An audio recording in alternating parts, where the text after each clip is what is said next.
Muy buenas tardes para todos.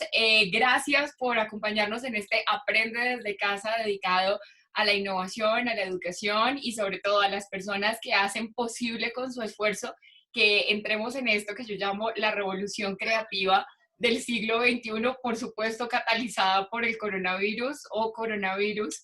Gracias por acelerar todo lo que ya necesitábamos y de verdad que me emociona mucho esta llamada y me emociona darles la bienvenida a los tres expertos que vamos a tener hoy, pero ante todo me emociona todas las personas que se están sumando a estos Aprende desde casa, tanto aquí en la clase como luego en YouTube y las redes sociales. Mi nombre es Charlie Ruth y les doy la bienvenida. Soy parte del Rotary Club Sogamoso Global, uno de los tantos clubes rotarios que en estos momentos estamos tratando de acercar a expertos y también crear espacios de innovación y de interacción. Hoy vamos a tener a tres súper personajes y de verdad que me complace decir que con todos tengo una amistad, que tengo un sentido de admiración y de respeto por su trabajo y que de verdad creo que son el ejemplo vivo de lo que está pasando en Latinoamérica y también de los talentos latinoamericanos que se exportan a otros países, que es el caso de Andrés Lara.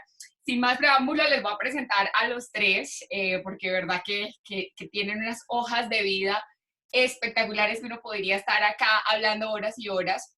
Andrés Márquez Lara es venezolano y estadounidense y un emprendedor serial, facilitador, colaborador, líder.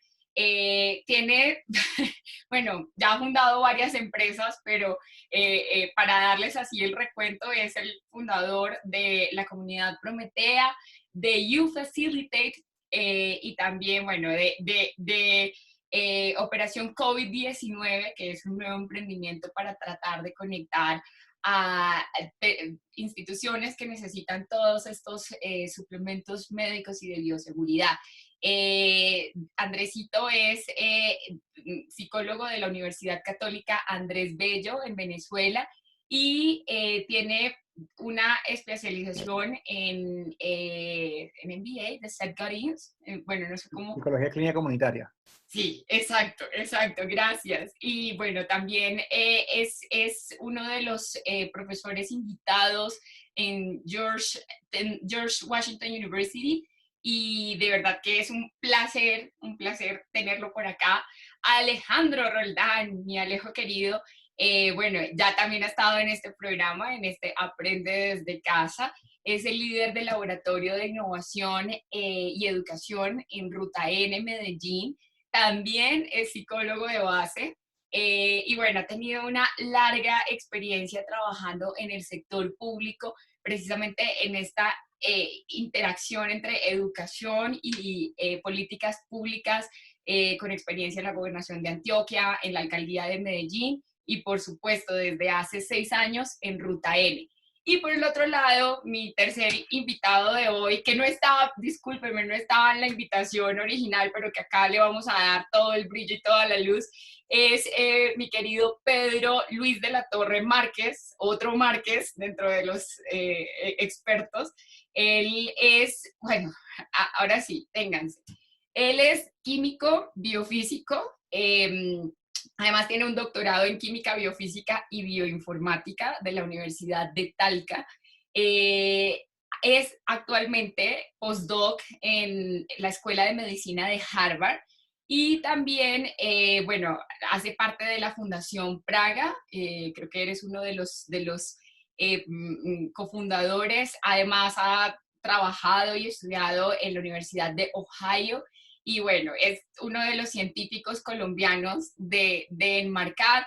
Junto con Pedro compartimos la mesa de Diplomacia Científica Colombia, que es uno de los grupos también que hemos creado en los últimos años. Y bueno, los cuatro, perdón, me incluyo, compartimos una gran afición por todo lo que está pasando en los tiempos modernos frente a educación, frente a innovación, y de verdad que les doy las gracias por unirse a esta llamada. Hoy vamos a hablar de eso y lo primero que quiero preguntarles a ustedes dos es, ¿qué los trajo hasta acá? ¿Qué los apasionó por la educación, por la innovación, por lo que hacen, por lo que creen y por estas maneras de transformar Latinoamérica a través de ese gran salto que nos hace falta dar a todos y es la pasión y el amor por la ciencia? Así que cuéntenme y cuéntenos a todos.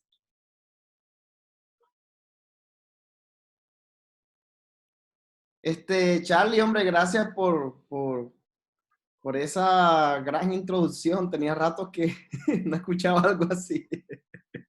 Así que gracias de verdad a todos ustedes también que están aquí. A Andrés Márquez, que parece que venimos de esa descendencia de Gabriel García Márquez, del Nobel de Literatura de pronto. De ya del territorio de Macondo, de 100 años de soledad, pero bueno. Es una historia aparte que de pronto también tiene que ver un poco con todas estas historias que pasan en Colombia, en Latinoamérica, que a veces no creemos, pero que sí suceden.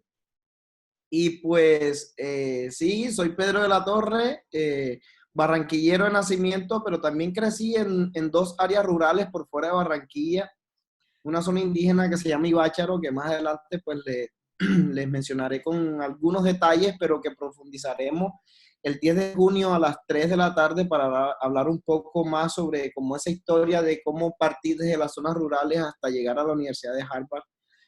Pero que vamos a tantear un poquito de eso ahora y yo creo que la pregunta va en cómo encontramos esa pasión, encontramos la pasión en la educación y ese impulso que nos llevó a elegir mi educación. Yo creo que si lo enfoco específicamente a lo que he vivido, el Caribe colombiano es un territorio súper diverso, muy rico en aspectos culturales, en el arte, en algo de ciencia, podría decir. Yo creo que esos son factores claves en el desarrollo de la personalidad de la niñez.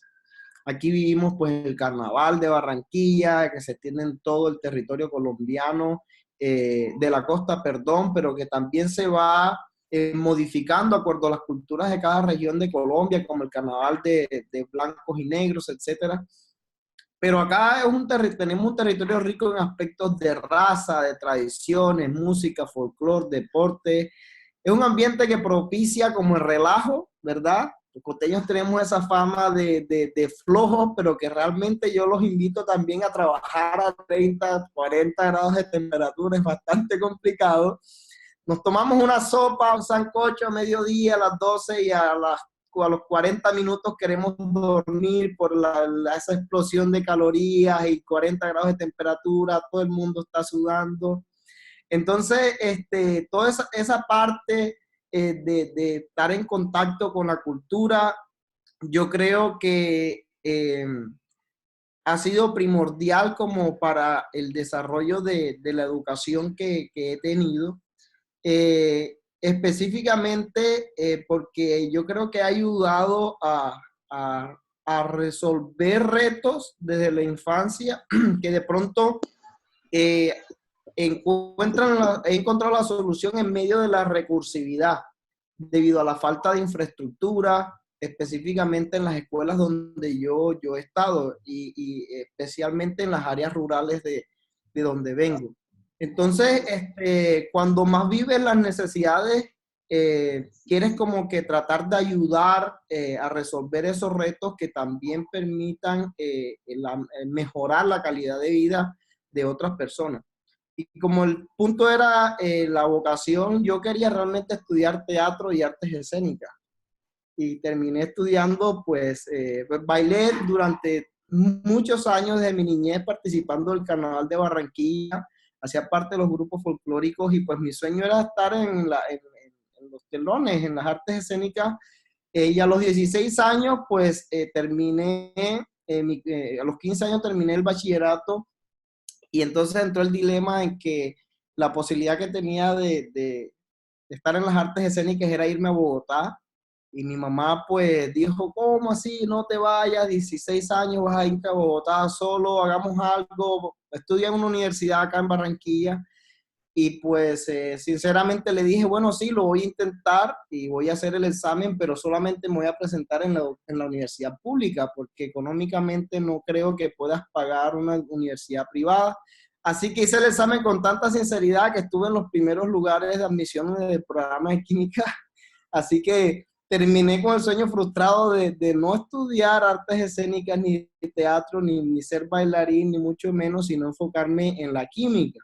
Y durante ese tiempo en la universidad, casi terminando mis semestres, como en octavo semestre, en un curso de epistemología de la química, recuerdo un profesor bien anciano, bastante anciano, perdón, que empezó a hablar sobre cuál era la contribución que queríamos hacer nosotros como potenciales científicos para los territorios en los cuales nosotros vivíamos. Y comentó específicamente una historia de unas familias en un pueblo muy cercano donde yo viví, de donde proviene mi padre, que se llama Juan de Acosta. Y yo creo que mejor les puedo compartir así rápidamente unas diapositivas. Y allí en Juan de Acosta, creo que deberías ayudarme así rápidamente y también decirme, Charlie, cuánto tiempo tenemos. Regálame Limitado, autorízame. limitado. Ah, Limitado ya. por aquello que tenemos que darle la palabra también a Y Alejo y a Andrés. entonces, así termino rápidamente con esto y regálame para compartir la pantalla y termino en dos Okay. minutos esa pregunta. Ya podrías. Em, no, Mm, no. Bueno, entonces sigo y me avisa cuando de pronto pueda compartirla. Dale. Y allí en Juan de Acosta hay una población de alrededor de 11.000 personas, creo.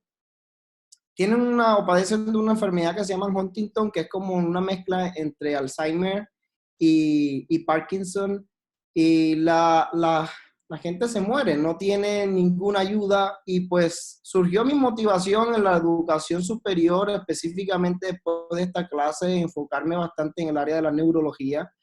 Y allí pues encontré la forma, encontré mi yo, encontré como esa persona que quería aprender mucho más del área de la neurociencia y de la biología molecular, de la biología celular, para poder tratar de ayudar a personas que tuvieran enfermedades huérfanas o enfermedades que de pronto no están dentro de lo típico del sistema de salud colombiano. Y creo que allí fue donde pude pues tener la posibilidad de enfocar mi carrera y que eso es lo que hoy pues nos tiene aquí hablando en este grupo. Gracias, gracias, Pedrito. Pues mira, tú querías estudiar artes escénicas y de los tres hay alguien que sí lo hizo y que mezcló un poco de todo ese mundo. Así que, Andresito, ¿qué impulsó tu vocación? Sí, o sea, para mí, o sea, yo vengo de una familia donde la educación tenía mucho valor. Mi abuela estudió psicología después de tener 10 hijos. Mi abuelo tuvo una segunda carrera, o sea, era abogado y estudió psicología también después. Ambos, mis papás y mi mamá, tienen doctorado. Entonces, la educación era siempre un valor en mi familia y fuimos a colegios muy buenos, pero siento que siempre se promovió tanto en la familia como en los colegios como la curiosidad, la creatividad. Siempre se valoraba que cada quien siguiera lo que le apasionaba y que experimentara. Y bueno, cuando yo encontré el teatro a los 15 años aquí en los Estados Unidos, en juegos en teatro improvisado, descubrí un mundo que me sanó, o sea, que me abrió, como me sentí que era como un espacio para poder explorar cosas que no podía explorar en mi vida en la realidad. O sea, yo no podía ser el mujeriego, el balurdo, el maluco, el mal estudiante, porque no era algo que me dejaba hacer, pero en la obra de teatro jugando podía hacer todas esas cosas y más. Y entonces eso sentí que fue un aspecto que me dio como, algo en mí se despertó cuando tuve esa experiencia en el colegio y eso siempre fue como una semilla que fui nutriendo y aunque estudié psicología y estudié otras cosas y empecé a emprender, siempre estaba viendo cómo esta semilla que se plantó muy joven en el colegio, cómo podía integrarla. Y eventualmente fui emprendiendo, creando dinámicas interactivas para promover la conexión y la colaboración, usando teatro improvisado, usando distintas metodologías escénicas, y eso ha sido una cosa muy impactante. Mira, qué bonito. Y además, tú eres psicólogo, Y nuestro otro psicólogo del grupo también comparte muchas cosas contigo. Alejo, ¿qué te trajo hasta aquí? ¿Qué fue eso? Me trajo de aquí, pues a ver, creo que pues un conjunto de variables y situaciones en la vida, pero sobre todo la certeza de que no hay otro lugar. Charlie, es que ¿en dónde más puedes transformar el mundo que no sea en la educación? Dime qué otro escenario, Pablo, pues díganme algo, un lugar donde ustedes consideren que realmente se pueden hacer transformaciones de base, se pueden cerrar brechas de inequidad, se puede potenciar el capital humano de una sociedad. Estamos viendo los mejores ecosistemas del mundo invirtiendo durísimo en talento, porque la saben, la tienen clara. Corea es un fenómeno no por sus recursos naturales. Venezuela es uno de los países con más riquezas en recursos naturales que tiene Latinoamérica, es increíble. Colombia tiene una biodiversidad impresionante. Y comparativamente a lo que somos hoy frente a estas sociedades que le han invertido a educación, pues en 20 años han cambiado la ficha de una manera increíble. Entonces, no veo otro lugar, por un lado.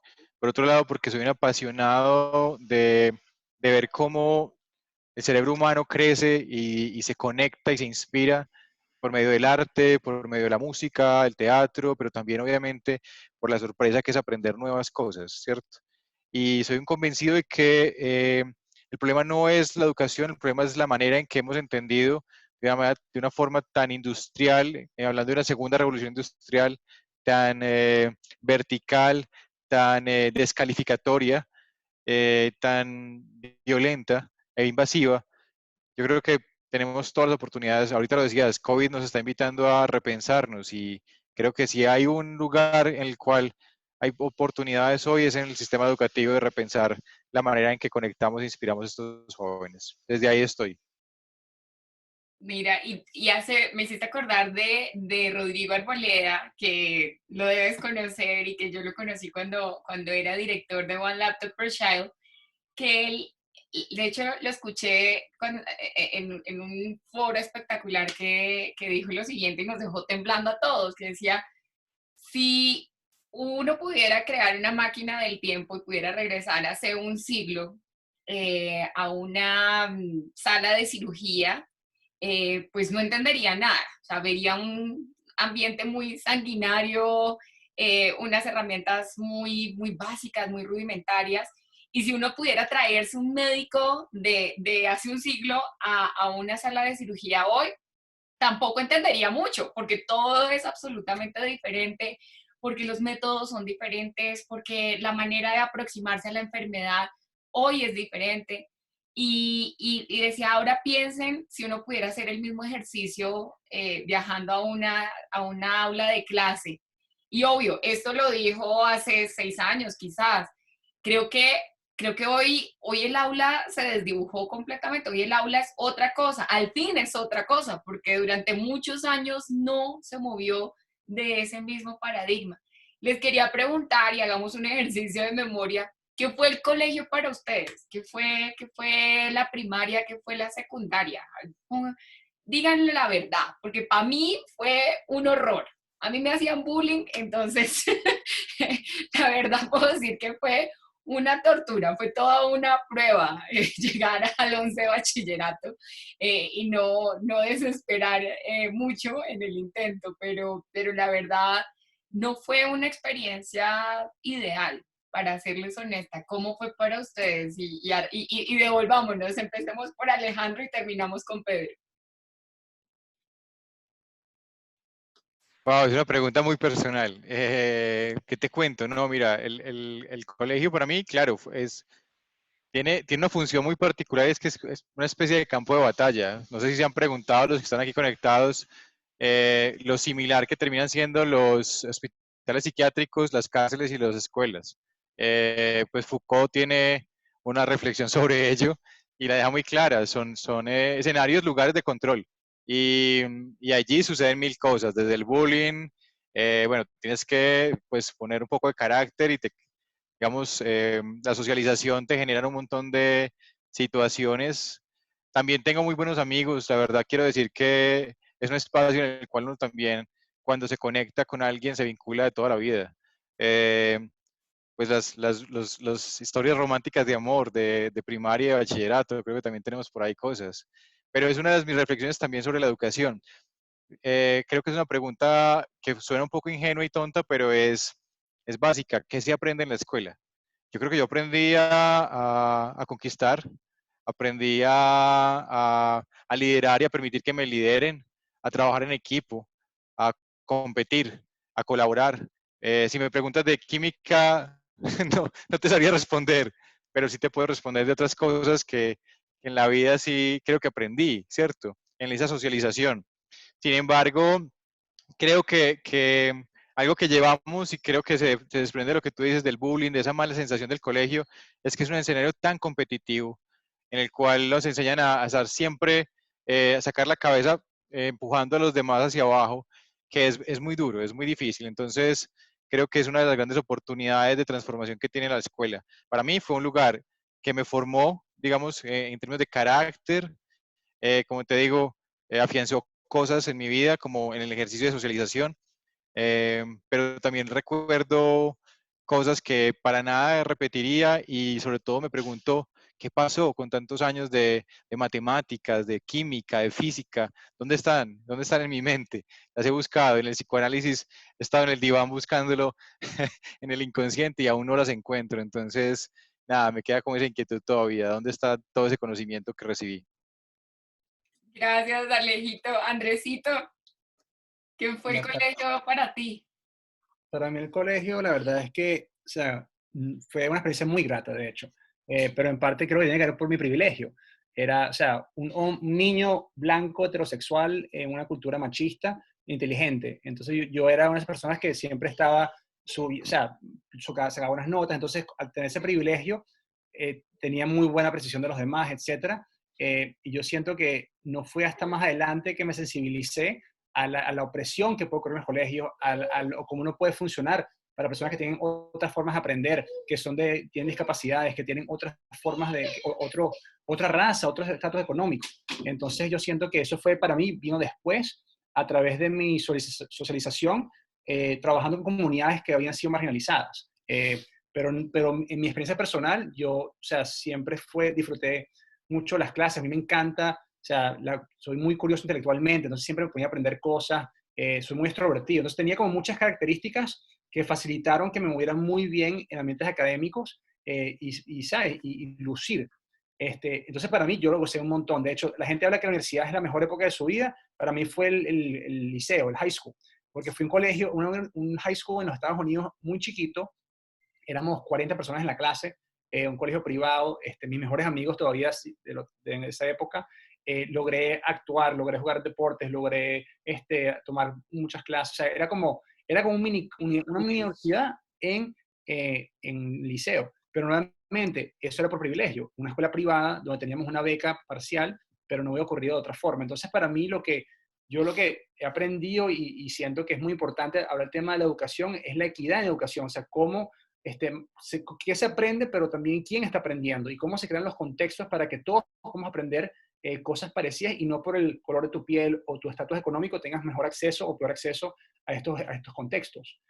Pero para mí realmente se trata también, bueno, cómo uno puede liberar esos espacios. El tema de la opresión, me encanta lo que dijo Alejo, o sea, estos son espacios de control y realmente quienes tienen control no quieren soltarlo. Y los niños no son los que van a cambiar eso, tienen que ser los adultos con jóvenes que tienen poder para cambiar estas estructuras. Y yo siento que esta oportunidad de COVID, cuando hay una disrupción total como esta, son oportunidades para inventar y crecer. Y hay muchos recursos y muchos grupos en el mundo, incluyendo Ruta N, que están buscando estos espacios de innovación donde realmente podemos enseñar y brillar como un foco de luz. Mira, aquí se puede hacer de esta forma, no tiene que ser de esta forma tan opresiva, tan tradicional, porque para mí, y termino con esto, fue radical el cambio de la primaria en Venezuela cuando llegué al middle school en los Estados Unidos. O sea, yo, por ejemplo, nunca tenía, en los Estados Unidos, cuando llegué allá, eran 8 clases, y una clase era libre, le llamaban como free time, lo que sea. Y yo recuerdo el shock, como, ¿qué? Tengo 45 minutos durante el día de la clase para jugar juegos, para hacer lo que yo quiera. Entonces era como un shock de eso. Y entonces, no sé, siento que hay muchas cosas sistémicas que hay que abordar para realmente mejorar el sistema de educación. Oye, y me parece muy interesante este contraste que tú has tenido. Creo que los cuatro lo hemos tenido. Y ahí es donde uno dice, wow, tenemos cosas que mejorar. Y acá, Pedrito, te preguntaría, sobre todo en esos dos mundos tan diferentes, hoy que puedes comparar, ¿qué fue la escuela para ti? Sí, Charlie, tenía unas diapositivas aquí de unas imágenes que iban No, a no sé resumir. por qué no las puedes compartir, pero bueno, andemos Sí, sin sigamos, diapositivas. sigamos. Sí.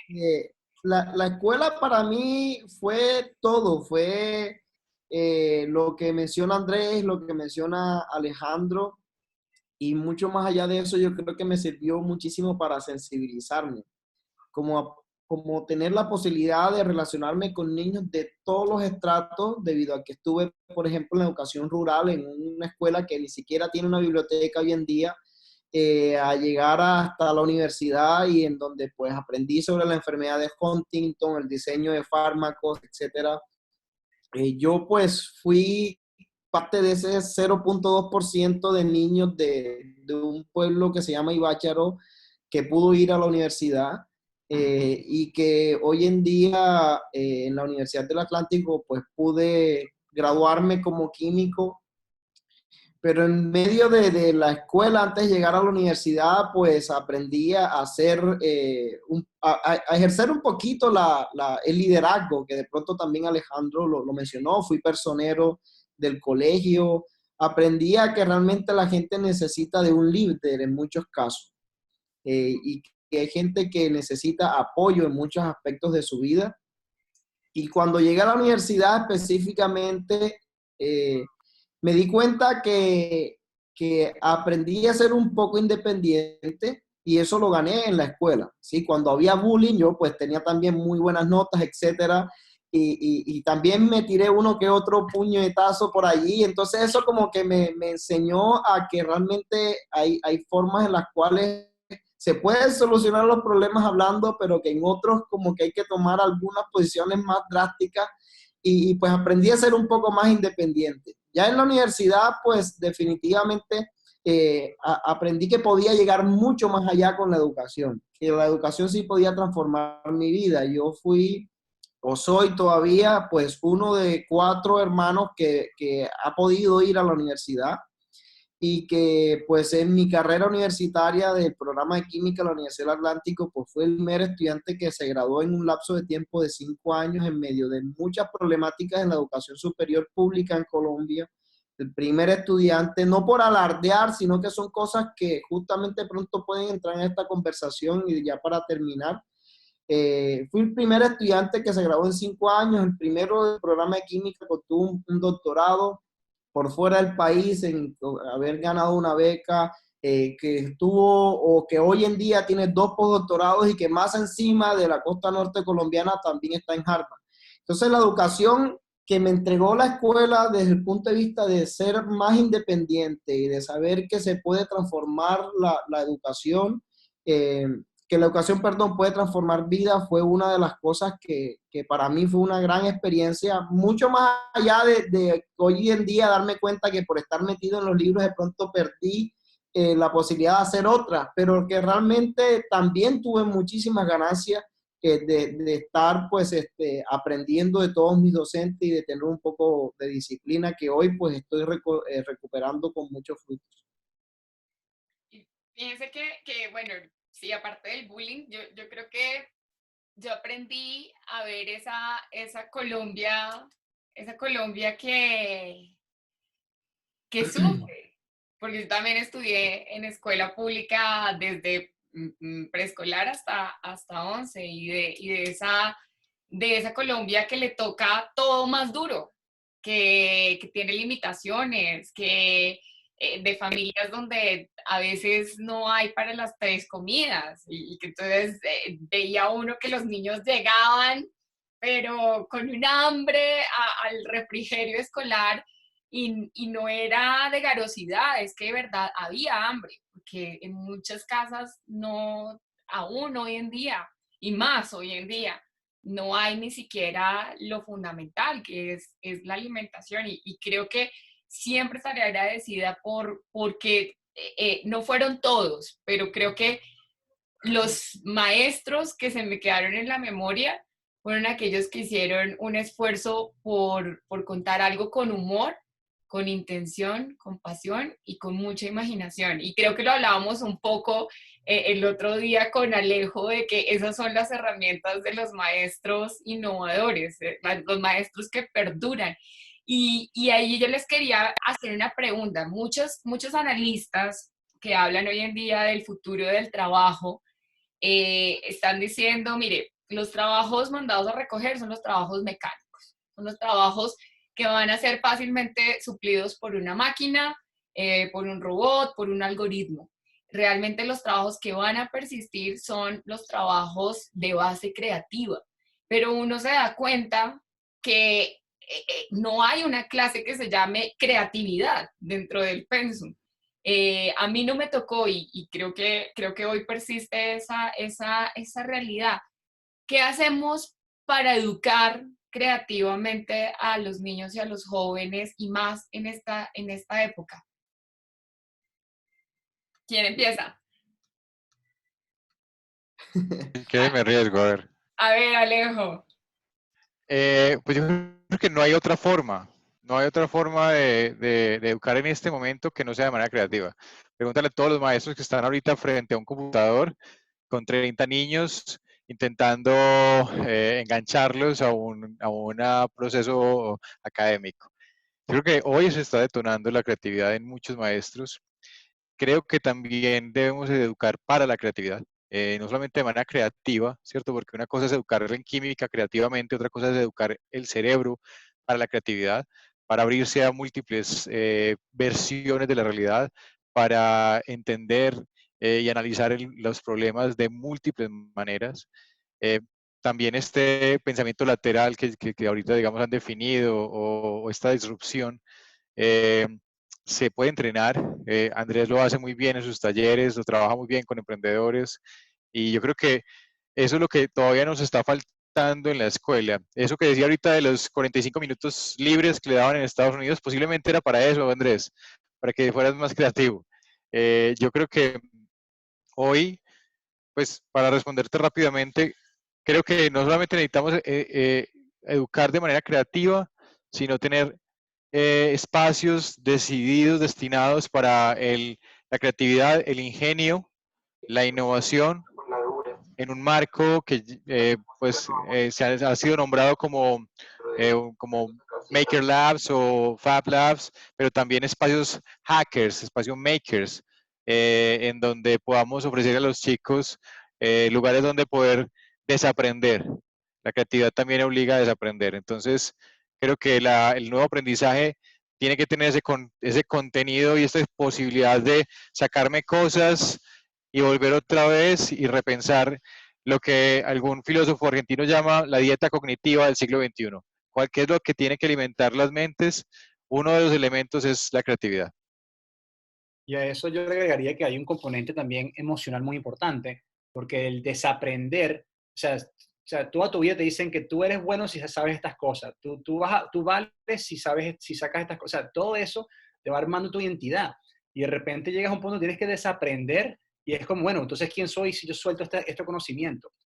Entonces, yo siento que no estamos preparando a estas generaciones para este proceso emocional, para descubrir, porque también otra cosa es, para poder crear, tienes que aprender de una forma iterativa, ir repitiendo, y eso implica fracasar, entre comillas, eso implica fallar y no cumplir. Entonces aquí también está la parte de la medición y la evaluación, y cómo eso, de cierto modo, encasilla ciertas cosas. Entonces, yo siento que ¿cómo podemos cambiar esto? Creo que tiene que ser de distintas formas, porque una cosa que tú puedes tener los maestros que están creando, innovando ahorita en el momento, pero otro es un sistema, una estructura que no va a cambiar aunque tenga esa persona cambiando. Entonces, ¿cómo también convences a aquellas personas tomadoras de decisiones en altos niveles para que también empiecen a puedan experimentar dentro del marco que se puede? Porque entonces, la mayor cantidad de jóvenes en el mundo van a estudiar en colegios públicos que los determina el gobierno. Y el gobierno entonces ya tiene este control. Entonces, ¿cómo logras transformar eso? Entonces, creo que eso es una cosa muy interesante que se tiene que abogar no solo desde la base, que es muy importante, pero también de cómo convences a esas personas, y por eso las alianzas estratégicas son muy clave en estas cosas. Y por último, yo también diría que estamos en una época de descentralización. O sea, parte de mi posgrado era la psicología clínica comunitaria. ¿Cómo sacas la consulta del consultorio y la llevas a la calle, la llevas a, o sea, barrer con un vecino en la calle puede ser intervención terapéutica. La educación no solo está en el aula, la educación está en el mundo, en la vida. Y siento que de cierto modo no hemos logrado sistematizar o convencer a ciertos grupos que tienen mucho poder del valor de eso, y capaz que no es convencerlos, sino capaz hay que hacerlo. Y entonces, para mí hay también cómo nos reapropiamos y valoramos esos espacios de educación de la vida, aunque no estén en el aula. Has dejado ahí una idea bien, bien interesante. Pedrito, cuéntanos. Yo creo que es genial lo que Alejandro y Andrés mencionan, estoy totalmente de acuerdo con eso. Y yo, antes de responder, de pronto hago una rápida comparación entre de pronto mi hijo, que está llegando a los 3 años, que cuando debería comenzar a ir a la escuela en los Estados Unidos, pero ahora estoy acá en Colombia, porque llegamos de vacaciones en febrero y nos quedamos atascados un poco por lo del COVID, no hemos podido regresar. Pero en el caso de mi hijo, pues no estoy de acuerdo con que de pronto esté metido en la escuela ahora. Y de pronto eso es un poco relacionado también con lo que hemos hablado de estos espacios de querer explorar y todo lo que hemos dialogado. Yo a la edad de mi hijo, o un poquito más grande, montaba a caballo, montaba en burro, caminaba en el bosque, pues cazaba animales, conocía plantas medicinales, aprendí a respetar a la naturaleza. De pronto no teníamos mi familia cómo pagar para ir a un zoológico, para ver animales encerrados y tristes, pero sí tenía la posibilidad de estar en contacto directamente con la naturaleza. Entonces yo creo que ese tipo de cosas son indispensables a estas alturas de la vida, y más bien yo haría una pregunta, porque allí de pronto podemos encontrar una respuesta. De los que estamos acá, ¿quiénes recuerdan qué se conmemora hoy en Colombia? Me lo soplaron en un chat. Afrocolombianidad. Hoy es el día de la afrocolombianidad, Claro. exactamente. Y yo creo que si nosotros queremos transformar la educación de nuestros hijos, lo primero que tenemos que hacer es transformar nuestra manera de pensar, específicamente conociendo la riqueza humana que tenemos en nuestros territorios. Y allí respeto muchísimo la opinión de Andrés cuando menciona la descentralización. Sí, o sea, nosotros no podemos como que de pronto crear una revolución en base a una infraestructura que incluso de pronto nunca ha existido, específicamente en las áreas periféricas de Colombia, especialmente en las áreas rurales. Entonces yo creo que las áreas rurales en los colegios tienen un privilegio hoy en día que incluso no está en ninguna escuela súper avanzada o en ningún daycare que haga parte de la Universidad de Harvard. Y es que yo vine de una escuelita que hoy en día pues no tiene ni una biblioteca. Las paredes están todas partidas. Eso no parece una escuela en verdad. Cuando la última vez que la visité hace 2 meses, que entregamos unos kits escolares a través de una fundación que estoy tratando de organizar, que Charlie mencionó al inicio. Y justamente esos niños tienen algo especial que no tienen otros niños en escuelas de pronto con una mejor infraestructura. Esos niños, a pesar de no tener computadores, a pesar de no tener una biblioteca, han escrito proyectos para la NASA y han ganado proyectos para la NASA porque conocen su territorio, conocen exactamente cuáles son, por ejemplo, semillas específicas que retienen la la humedad, por el hecho de que ellos tienen problemas por el agua potable. Y resulta que la NASA pues los aprobó para enviar estas semillas al espacio y estudiar cómo pueden retener la humedad, cómo pueden mantener el agua purificada, etcétera, etcétera. Entonces, allí analizo de que estos niños tienen algo especial, y lo especial que tienen es que tienen mucho respeto por sus profesores y ven en la educación algo que los puede sacar adelante con el respeto que le tienen a los docentes. Entonces, yo que he estado cerca ya de la educación en los Estados Unidos, pues veo muchas noticias y exploro por lo de mi hijo y, no sé, un gran porcentaje de los niños, incluso jóvenes en los Estados Unidos hoy en día padecen adicción a la nicotina, por ejemplo, y son niños que también tienen acceso a las altas tecnologías, etcétera, etcétera, y a veces pues uno trata de equiparar y dice que hay allá que de pronto no tiene mi hijo en Colombia o que hay en Colombia que de pronto no va a tener mi hijo en los Estados Unidos.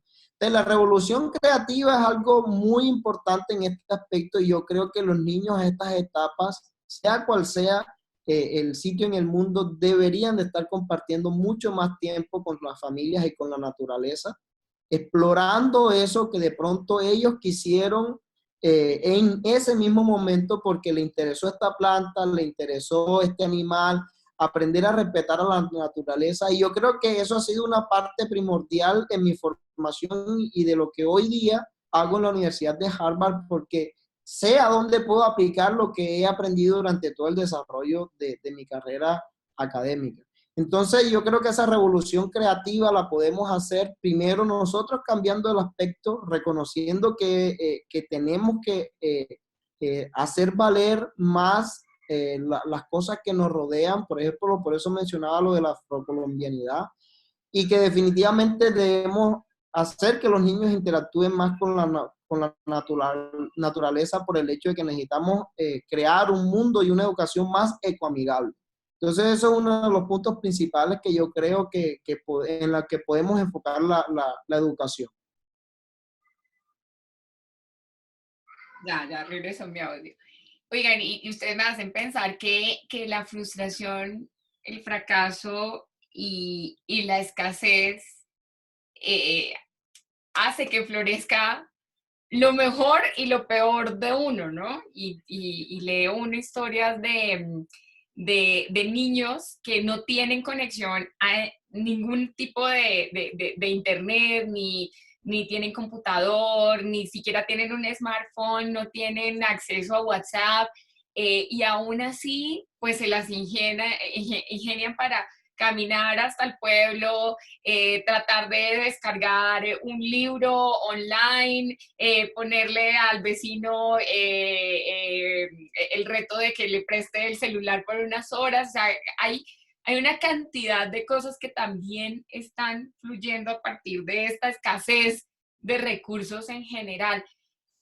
Yo veo que la pandemia que estamos viviendo puede llevarnos a un punto renacentista en todos los sentidos. O sea, después de la peste negra vino el renacimiento y fluyeron estas grandes mentes. ¿Qué creen que nos puede pasar? O sea, ¿cómo esta escasez, cómo esta frustración que vivimos todos nos puede llevar a algo mejor? ¿Tienen alguna sospecha?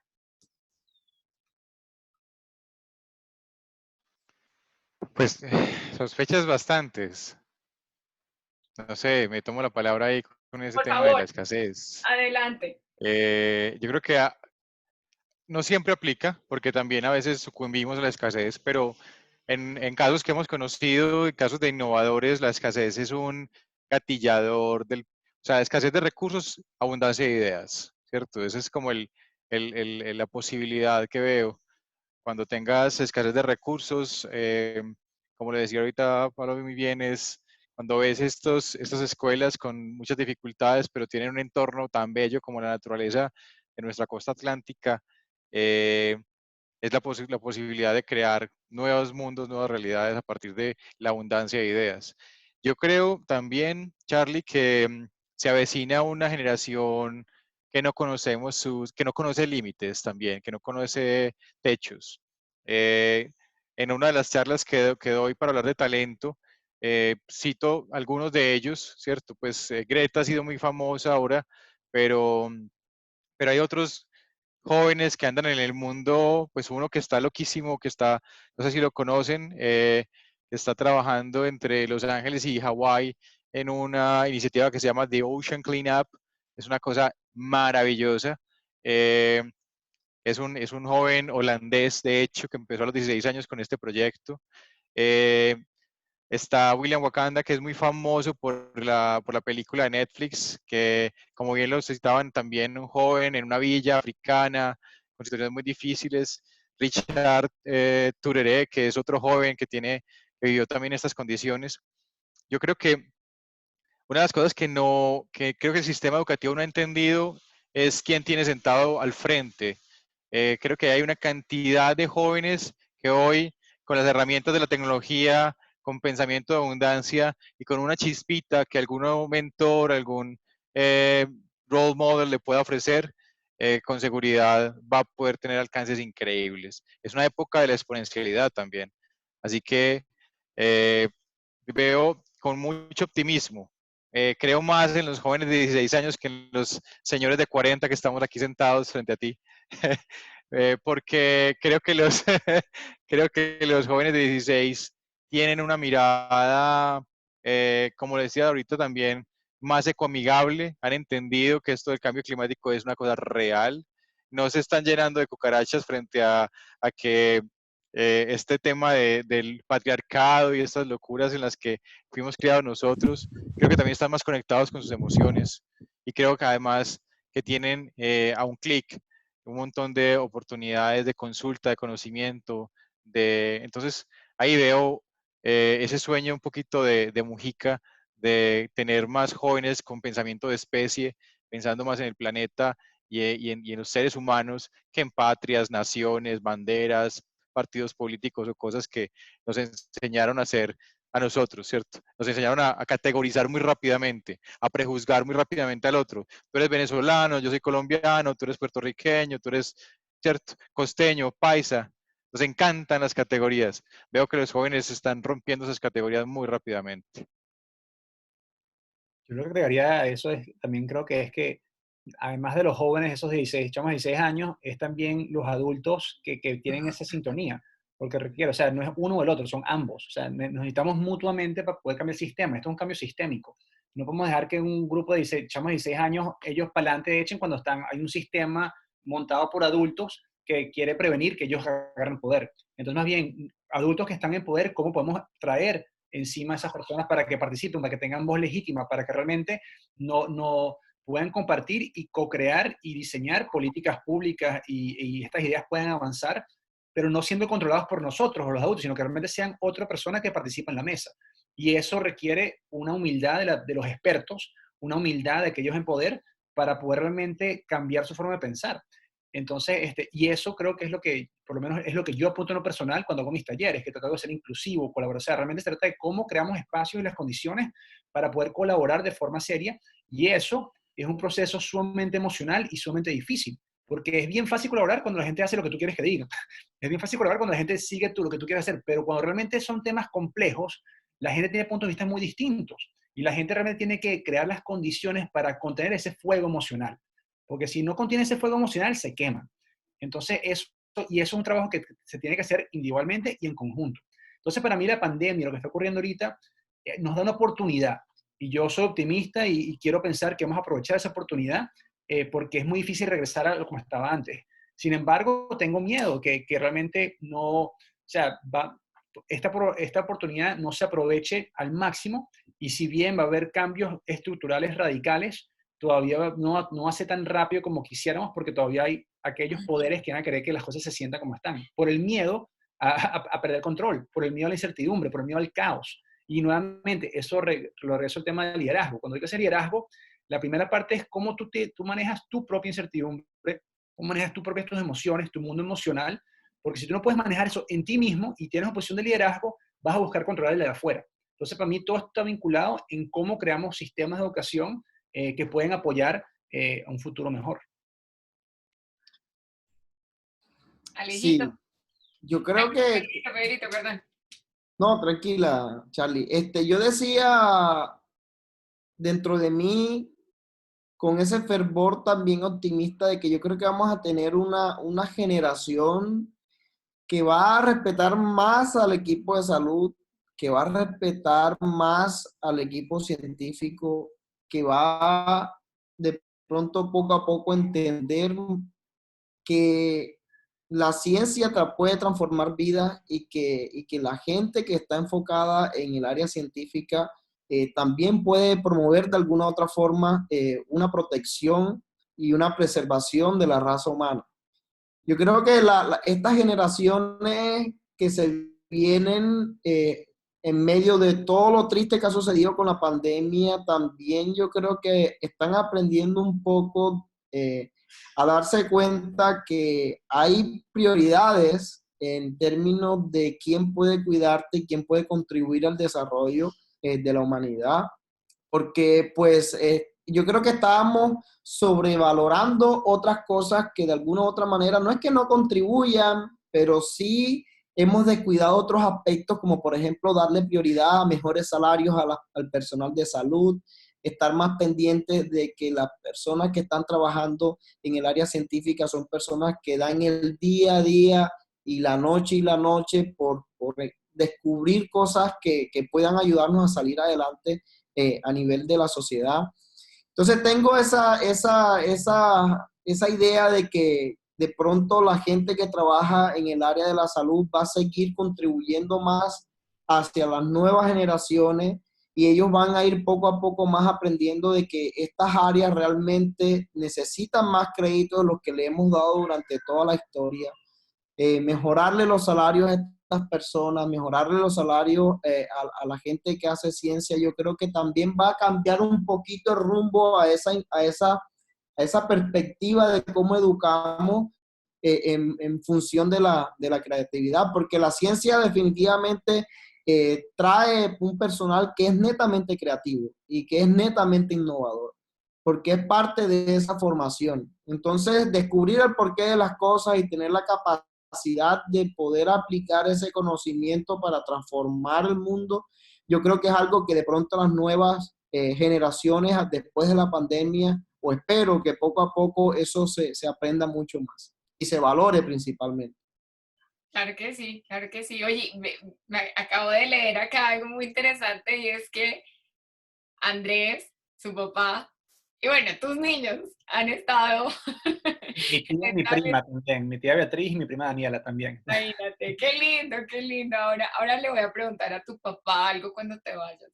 Pero antes de que te me vayas, y los tres, Andrés, Pedrito y Alejandro, comparten algo, y es que son papás, y son papás de niños, o sea, están en su etapa de la niñez. A algunos ya les he hecho esta pregunta en privado, pero se las quiero hacer en público.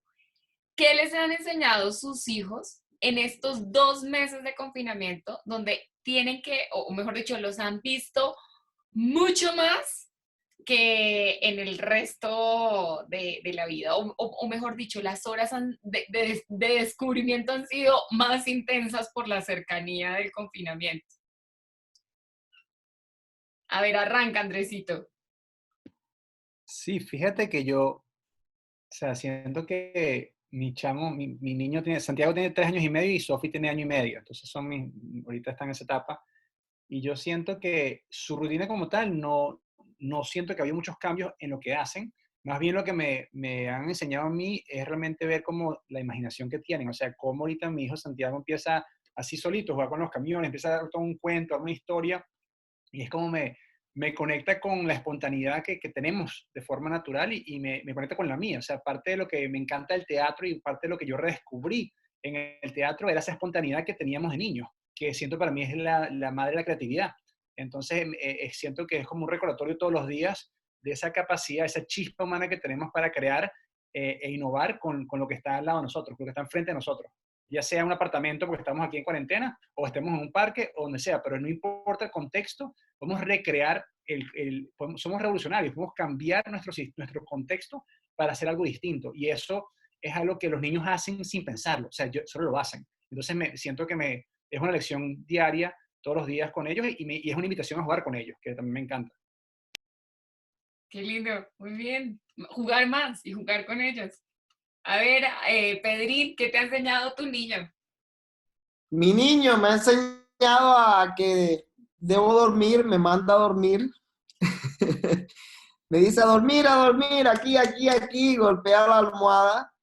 Y eso era algo de lo que a veces me estaba perdiendo cuando estaba en Boston, en Harvard, trabajando a veces hasta un poquito tarde cuando tocaba por de pronto la presión de querer publicar un artículo, de querer pues ser el primero de este laboratorio en la competencia con otros laboratorios y las tecnologías, que había una empresa que estaba pues aportando dinero porque pues quería sacar una patente.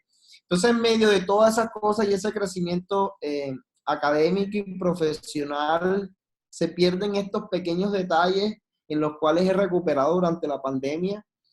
He descubierto un niño que pues juega mucho conmigo y con su mamá, y como decía, un niño pues que me manda a dormir, pero en especial un niño pues que baila mucho más ahora que antes porque pues escucha música en todas partes. Un niño que se emociona pues con cosas muy simples como la lluvia, que quiere sacar la mano por la ventana para sentir el agua, y que en Boston de pronto se sorprendía cuando caía la nieve en la temporada invernal. Entonces yo creo que la cuarentena me ha permitido ese acercamiento a mi hijo,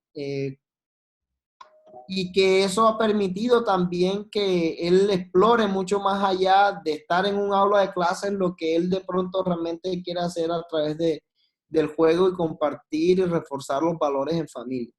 Entonces creo que esa es la ganancia que he tenido en la cuarentena, y también de que pues él aprenda de que también hay otros miembros de la familia. Yo en medio del Día de la Madre estaba en mi almuerzo con mi mamá y mi esposa, estábamos todos juntos y mi niño también estaba ahí.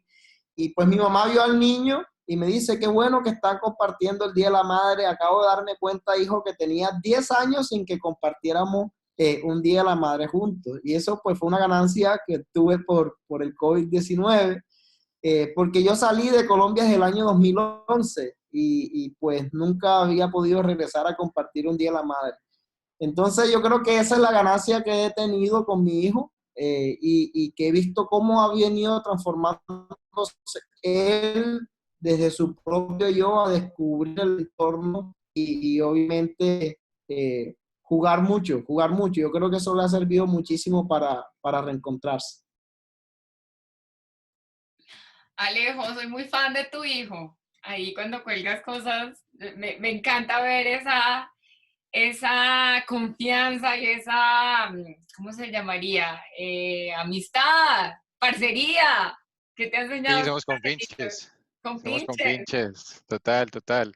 Eh, ¿Qué me ha enseñado? Bueno, lo que dicen, repetirle un poquito. Jugar, me ha enseñado a jugar. Me ha vuelto a enseñar a jugar. Que a nosotros los adultos se nos olvida una cosa tan importante como eso. Tirarse al suelo, como disfrutar lo simple, que decía bien ahorita, tema con el agua, con las cosas más básicas, no estar pendiente de los regalos grandes o los juguetes complejos, sino la caja les gusta más que el juguete adentro y todo esto que los padres saben, pero que uno se esmera por comprarle la cosita y se queda enamorado de la caja, entonces se frustra un poquito. Eh, que también he aprendido que soy capaz, no creas, de todas maneras, yo soy un padre soltero, pues cierto, vivo con mi hijo durante esta temporada y vivimos él y yo, somos un equipo que todo, que prepara comida, que hace homeschooling, que hace teletrabajo, que arregla la casa, que todo. Y ese equipo ha sido, se la ha llevado bien, o sea, la verdad, eso me parece muy bonito, ser capaz. Yo creo que para cerrar digamos, esta idea de los padres también es otra novedad, Charlie, si sabes. Yo creo que el padre presente, el padre en casa, el padre que juega, que se conecta emocionalmente con su hijo, tampoco es una cosa que lleve muchos años. Nuestros padres y los padres que les tocaron a nuestros padres eran muy lejanos emocionalmente. Y yo creo que eso también es una gran oportunidad de esta época. El COVID también lo está permitiendo. Y bueno, que lo disfruten mucho los hijos, pero sobre todo los padres, porque es un placer que lastimosamente muchos hombres se pierden, que no se conectan ni abren el corazón a ello. Y es una lástima por ellos, obviamente por los hijos, pero siento que los padres que no quieren serlo se pierden de una gran oportunidad de estrenar el corazón, como dirían por ahí, estrenar un poquito una cierta zona que no conocieron, una llama azul que aparece por ahí en el corazón. Wow, qué fuerte y qué lindo eso, Alejo. No se me ocurrió, me cayó así como un balde de agua helada. ¿Saben qué? Voy a aprovechar ya que Andrés se tuvo que marchar porque tenía otra videollamada y se quedó el papá con Ricardo que está ahí. Así que, don Ricardo, díganos, ¿cómo era Andrés?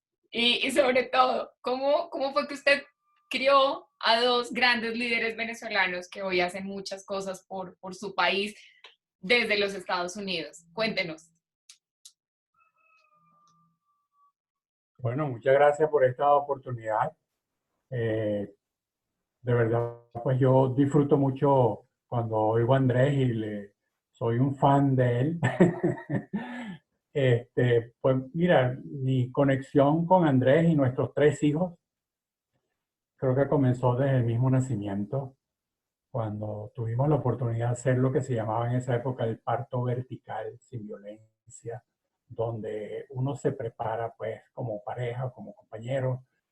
Y fue toda una experiencia bellísima donde yo sostuve a mi esposa mientras ella paría. Al parir a Andrés, yo fui quien lo agarré y lo puse en una poncherita de agua y le eché la primera agüita caliente y me tocó cortar el cordón umbilical. Y yo puedo decir que la primera vez que le eché esa agüita caliente, sus manitos se contrajeron, pero después vino un momento que nunca me olvido en mi vida, abrió las manos y me miró directamente. Y eso lo hicieron los tres hijos, lo cual es una cosa extraña porque normalmente ellos al principio no dicen que no ubican, que no tienen una visión clara, pero yo sentí que fue una mirada clara y directa a mis ojos. Y para mí, pues, con algún término teológico, podría decir esa es la mirada de Dios, pues, la mirada inocente, la mirada pura, la mirada que no te juzga, la mirada que se sorprende de lo que está viendo, ¿no? Y yo siento que, bueno, ahí comenzó mi conexión con Andrés, que después siguió por muchos años en la vida y con nuestros tres hijos, Andrés, Alejandro y Francisco. Y yo sí creo en esto que ustedes mismos han dicho, o sea, yo en algunos momentos también estaba haciendo posgrado en esa época en Boston, mi esposa estaba en Harvard también, pues después tuvimos otros lugares en Estados Unidos y en un momento ciertamente pues me sentía un poco como dedicado pues a ser padre, pues a acompañarlos si no era juego de fútbol, a las clases de violín y un momento en la vida donde uno dice ¿y yo qué? O sea, uno siente como que uno se está vaciando por acompañar a tus hijos. Pero hoy día no me arrepiento ni un segundo de haber dejado de hacer cosas para mí profesionalmente y habérselas dedicado a los hijos, porque creo que con el tiempo eso es lo que crea vínculos y eso es lo que da fruto. Y creo que uno como padre o como educador es un creador de contextos, ¿sí? Cómo crear espacios, lugares, iniciativas, oportunidades para que lo mejor de lo que traen tus hijos como semilla pueda florecer, pues. Y bueno, eso sería un poco mi experiencia, mi compartir y muy agradecido por darme chance. No, lo va a invitar, de hecho, más adelante para que nos hable más en junio. Y usted me acaba de dar ya la pregunta de cierre para Pedro y para Alejandro. Usted acaba de decir algo muy importante, o sea, uno de padre es un creador de contextos. Si uno quisiera llevar a que los hijos alcanzaran su versión más creativa, te pregunto, Pedro, ¿cuál sería el contexto que le darías a tu hijo? ¿Cuál es el contexto para criarlo y educarlo en estos años? Ay, Charlie, me lanzaste la pregunta que me han mantenido en el dilema en los últimos 4 años. Mira, la pregunta es extremadamente difícil de responder y te lo digo porque pues en los últimos años he gastado, no he gastado, he invertido el tiempo en un proyecto de vida y un proyecto de familia en el cual incluso mi esposa ha jugado creo que el principal rol, ¿sí? Mi esposa se fue a Chile a vivir conmigo y después se fue a los Estados Unidos también a vivir conmigo. Entonces, entre los dos apuntamos como que vamos a enfocarnos en este proyecto. Y pensando ahora en que pues nació nuestro niño hace 2 años y medio, eso hace un clic porque antes pues gastaba mucho más tiempo en el laboratorio, ¿verdad? Haciendo investigación, incluso a veces mi esposa salía de sus clases, llegaba a casa, cocinaba, compartíamos en un parque el almuerzo y después ella regresaba a casa y yo regresaba al laboratorio y era trabajar, trabajar, trabajar. No sé, eso hoy en día de pronto me tiene en Harvard, pero nació el bebé y fue como que un cambio así rotundo en los pensamientos, en como que, ¿y ahora qué voy a hacer? O sea, trabajaba 10 horas, 12 horas y ahora necesito dedicarle tiempo a mi hijo. Entonces comienza a darle uno a prioridad a ese tiempo o calidad de tiempo para crear estos contextos que el señor Ricardo menciona. Y yo creo que el contexto que crearía especialmente para mi hijo en estos momentos, si tuviera la oportunidad, es de regresar al área rural, ¿sabes? Regresar al área rural y que él conozca las necesidades que otras familias padecen, lo importante que es aprender de la naturaleza y estar en contacto directo con la naturaleza, respetar a la naturaleza, porque yo creo que necesitamos aprender mucho del mundo que nos rodea, especialmente estas últimas generaciones que están más encerradas un poco en la tecnología.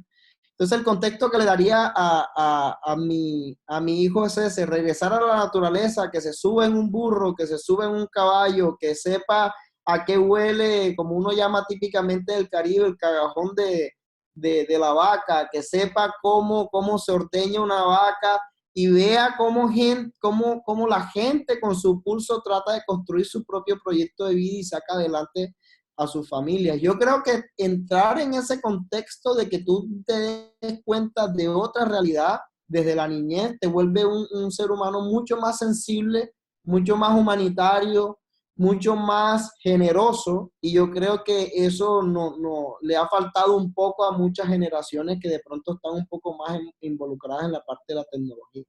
Entonces, ese contexto de compartir mucho más en familia y estar en contacto con la naturaleza, yo creo que sería algo en lo cual me encantaría enfocar en algún momento. Alejo, ¿qué contexto le damos a los niños para que se vuelvan más creativos? Uy, yo estoy de acuerdo con Pedro, la verdad, el contexto rural es un contexto mágico. Yo creo que enseña muchísimo, sobre todo como el ritmo de vida. La vida en la urbe, en la ciudad, es un ritmo que de alguna manera es enferma, es vicioso. Tiene un ritmo tan acelerado y tan complejo, tan competitivo a veces que es muy dañino.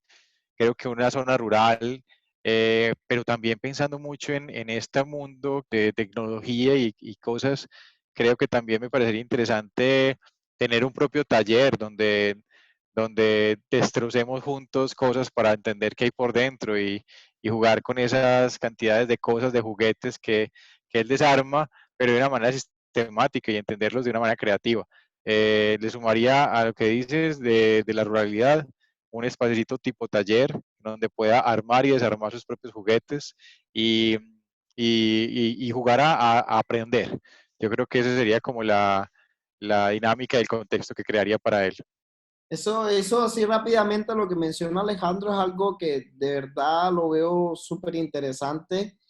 eh, y, y de hecho tenía una conversación en la Universidad del Magdalena con algunos profesores y allí hablábamos sobre también cómo transformar la educación. Y entonces yo le hacía una pregunta. Yo le decía, a ver, imaginémonos que ustedes van a abrir una carrera en ingeniería, en agronomía. Mira, aquí tenemos el fiel ejemplo del teletrabajo.